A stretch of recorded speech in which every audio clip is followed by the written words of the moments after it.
Tuhan bersamamu.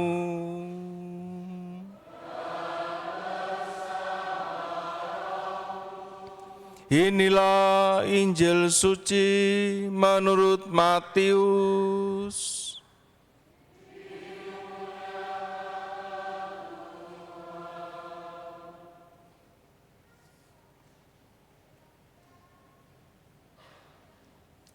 Sekali peristiwa, berkatalah Yesus, "Aku bersyukur kepadamu ya Bapa, Tuhan langit dan bumi, sebab yang telah Engkau sembunyikan bagi orang bijak dan orang pandai, telah Engkau nyatakan bagi orang kecil.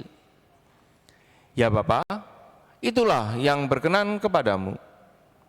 Semua telah diserahkan kepadaku oleh Bapakku, dan tidak seorang pun mengenal Putra selain Bapa, dan tidak seorang pun mengenal Bapa selain Putra, serta orang-orang yang kepadanya Putra itu berkenan menyatakan Bapanya.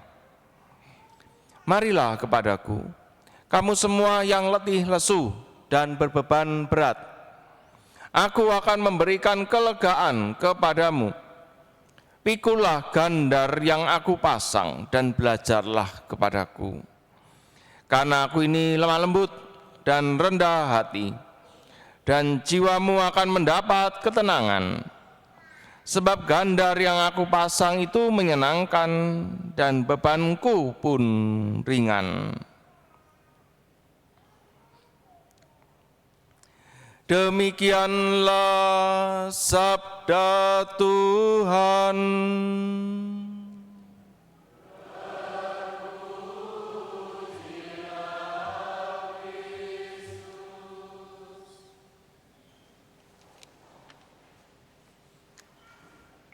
Marilah kepadaku, kamu semua yang letih lesu dan berbeban berat, Aku akan memberikan kelegaan kepadamu.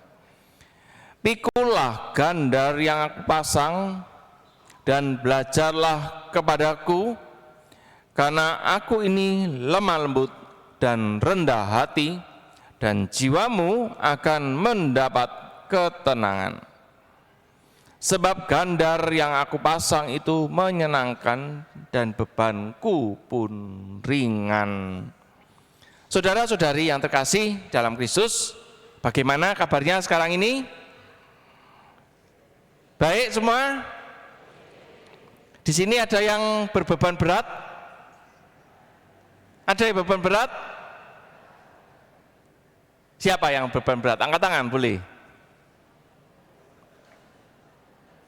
Nggak ada yang beban berat. Kalau nggak ada, selesai loh khotbahnya. Karena hari ini khotbahnya untuk yang berbeban berat. Ada yang berbeban berat? Apa bebannya? Yang menjadi beban hidupnya apa?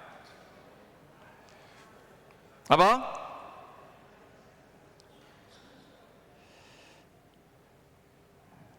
Saudara-saudari yang terkasih,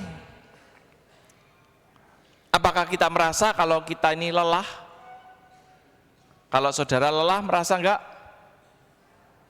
Merasa lelah dengan beban hidupnya? Ya. Apa yang menjadi beban hidupnya? Apa kira-kira? Banyak atau sedikit bebannya? BBM naik kemarin jadi beban enggak? Beban hidup enggak itu? Ya, bensin naik, tapi gajinya ikut naik? Enggak, tetap beban ya dia. Mungkin ada yang merasa sakit sekarang ini, bisa jadi itu beban atau enggak? Beban. Mungkin yang remaja-remaja ini punya beban hidup, kira-kira punya, saya yakin. Besok andai kata misalnya sudah lulus SMA, mau masuk perguruan tinggi, kira-kira itu beban atau enggak? Beban bisa jadi. Besok mau ujian, sekarang mikir, kalau enggak lulus juga beban, kalau lulus juga beban, biayanya berapa, ya toh? Ternyata dalam hidup ini kita selalu tidak bisa lepas dari beban hidup. Karena itu Yesus hari ini mengatakan, marilah kepadaku kamu semua yang letih lesu dan berbeban berat. Setiap orang punya bebannya masing-masing. Saya saja sebagai imam juga punya beban kok. Jadi pikir Romo itu uskup gak punya beban, punya beban dengan porsi yang berbeda, dengan masalah yang berbeda. Saya juga punya beban. Kadang-kadang saya juga merasa takut. Kadang-kadang saya juga merasa khawatir. Lalu bagaimana sekarang? Apakah kemudian kita mau menyerah?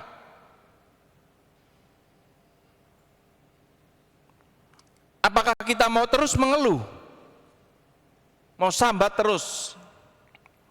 Andai kata kalau kita menyerah, apakah persoalan hidup itu selesai? Tidak. Berapa banyak orang yang menyerah? Itu berapa peristiwa yang kemarin ada toh di mana, di jembatan Cangar sana, bunuh diri. Ya sudah, itu menyerah mereka.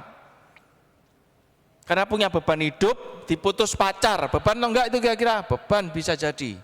Sudah mau menikah ternyata ditinggal rabi, ya sampai ada lagunya toh, ditinggal rabi. Beban itu bisa jadi. Karena itu kemudian ada orang yang sampai menyerah, bunuh diri. Artis-artis Korea katakanlah, kalau kita mendengar sering artis-artis entah itu Korea, entah itu yang di barat Amerika sana, ternyata punya beban hidup. Mereka kaya raya, mereka terkenal, tapi ternyata bunuh diri. Matinya overdosis. Kenapa? Karena beban hidup ternyata. Depresi, itu seringkali kita mendengar gitu toh.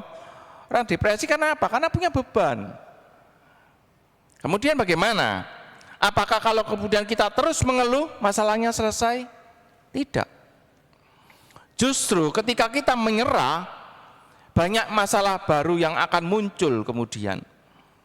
Kalau kita menyerah, justru itu akan semakin membuat orang-orang yang kita cintai semakin berbeban berat. Mereka menjadi sedih, mereka semakin masalahnya nambah lagi, orang-orang yang kita cintai kalau kita menyerah. Keluarganya, kata kalau kita main contoh misalnya ada orang bunuh diri. Oke, dia merasa selesai bebannya, tapi bagaimana orang tuanya, bagaimana keluarganya yang lain? Justru kalau orang itu menyerah, berarti kita memindahkan salib yang seharusnya kita panggul, kita pindahkan kepada orang-orang yang ada di dekat kita, orang-orang yang kita cintai bahkan. Justru ini adalah sesuatu yang egois. Dan keegoisan kita ini menjadikan kita menjadi orang yang semakin jahat sebenarnya. Orang yang menyerah itu orang yang jahat sebenarnya. Dia seolah-olah memindahkan salibnya untuk orang lain yang dia cintai. Orang tuanya ikut menanggung beban, mungkin itu anaknya ikut menanggung beban dan lain sebagainya. Berarti dengan kata lain, kalau ada orang yang menyerah karena beban hidupnya, dia adalah orang yang sangat-sangat jahat. Menyerah bukan solusi. Lalu apa solusinya? Solusinya adalah berserah, bukan menyerah. Kata yang sama, serah kata dasarnya. Tapi kalau orang menyerah itu bukan solusi. Solusi dalam hidup ini kita berbeban berat, kita berserah. Berserah kepada siapa? Berserah kepada Tuhan. Berserah kepada Tuhan Yesus. Lalu bagaimana wujudnya, tindakan konkretnya orang yang berserah? Saya merenungkan ada 4 hal. Yang pertama, orang yang berserah, maka orang ini akan selalu mengandalkan Tuhan dalam hidupnya. Selalu mengandalkan Tuhan. Orang yang mengandalkan Tuhan adalah orang yang tekun dan kuat dan setia dalam doa. Rajin ekaristi. Itu tanda. Hanya salah satu tanda kalau orang ini berserah. Tandanya apa? Mengandalkan Tuhan. Buktinya apa? Kalau kita rajin berdoa. Yang kedua, orang yang berserah, maka dalam hidupnya tandanya apa? Dia selalu optimis. Dia akan selalu bersyukur atas hidup yang dia jalani sekarang. Dia juga akan senantiasa tetap bergembira dan bersukacita dalam hidupnya. Jangan dikira orang-orang yang optimis gak punya beban hidup, punya. Cuma cara menanggapinya beda, dia gak mau menyerah. Sudah, saya akan berserah pada Tuhan, saya tetap terus optimis. Itu yang kedua, selalu optimis. Tanda ketiga, orang yang berserah pada Tuhan akan selalu berusaha yang terbaik yang bisa dia lakukan sekarang ini. Sudah, apa yang ada, dia tidak akan meratapi yang hilang, tapi yang ada apa disyukuri, dan lakukanlah yang terbaik dengan apa yang ada sekarang. Do the best, kalau bahasa Inggrisnya. God will do the rest. Lakukan yang terbaik yang bisa kita lakukan, sisanya Tuhan yang akan menyempurnakan. Itu orang yang berserah. Karena itu lakukanlah yang terbaik, tetap berjuang. Tuhan akan menyempurnakan sisanya. Yang ketiga. Yang keempat, orang yang berserah kepada Tuhan, di tengah-tengah masalah yang dia hadapi, dia juga punya beban hidup. Tapi kalau orang itu berserah kepada Tuhan, dia tetap mau peduli dengan kesusahan dan kebutuhan orang lain. Dia tidak egois dengan dirinya, dia tetap mau melayani, tetap mau membantu orang lain. Itu adalah tanda orang yang mau berserah.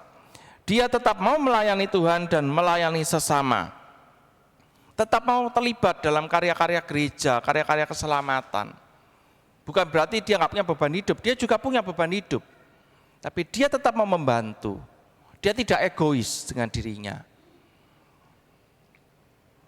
Saudara-saudari yang terkasih dalam Kristus, Tuhan pasti akan membantu kita. Tuhan pasti akan mencukupkan semua kebutuhan kita. Dan di tengah kesulitan yang kita hadapi, Tuhan pun juga pasti akan menolong kita. Karena itu berserahlah kepada Tuhan. Semua masalah pasti ada solusinya bersama Allah. Pasti ada berkat yang Tuhan sediakan untuk kita. Karena itu kita diajak oleh Tuhan tadi. Marilah kepadaku, kamu semua yang letih lesu dan berbeban berat. Datanglah kepada Tuhan, serahkanlah seluruh beban hidup kita kepada Tuhan. Mari sekarang kita bangkit berdiri, kita tanggapi